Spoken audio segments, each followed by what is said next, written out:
Wondered what will happen if one day all of your electronic devices starts talking to each other and to you as well.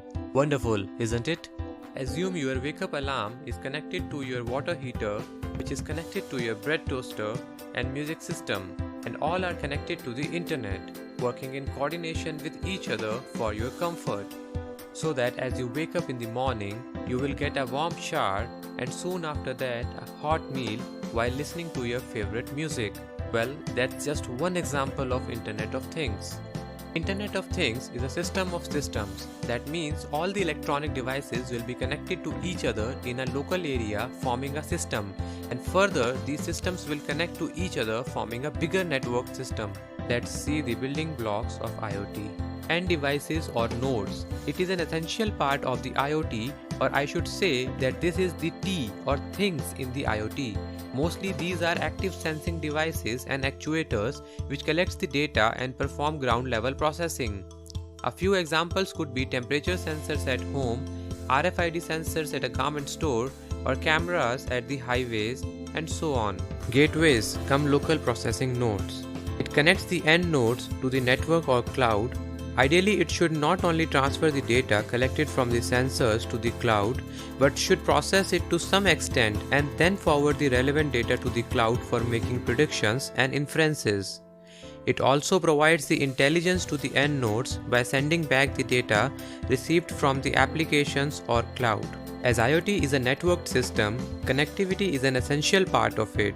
Service providers are providing many solutions around IoT to connect the end nodes to the gateways and gateways to the cloud. As this is a duplex system, means the communication works to and fro between applications and hardware.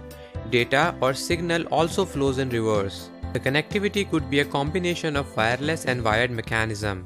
For example, Bluetooth, Wi-Fi, radio frequency, GSM, Zigbee, and so on. Cloud-based application and storage.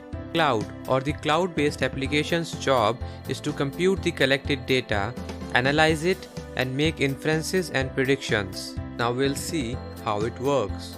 The various sensors or the end nodes collect the data from the field, provide it to the gateway or the local processing unit for a low-level processing and filtering. And then the gateway sends the same to the connected cloud for in-depth data analysis and to make inferences. The inferences drawn can be fed back to the sensor or end node and can also be sent to the business application for continuous improvement. The devices are connected via the internet all the while and can communicate seamlessly with each other so that they can make any real-time change as and when required. By 2020, approximately 50 billion products will be connected to the internet.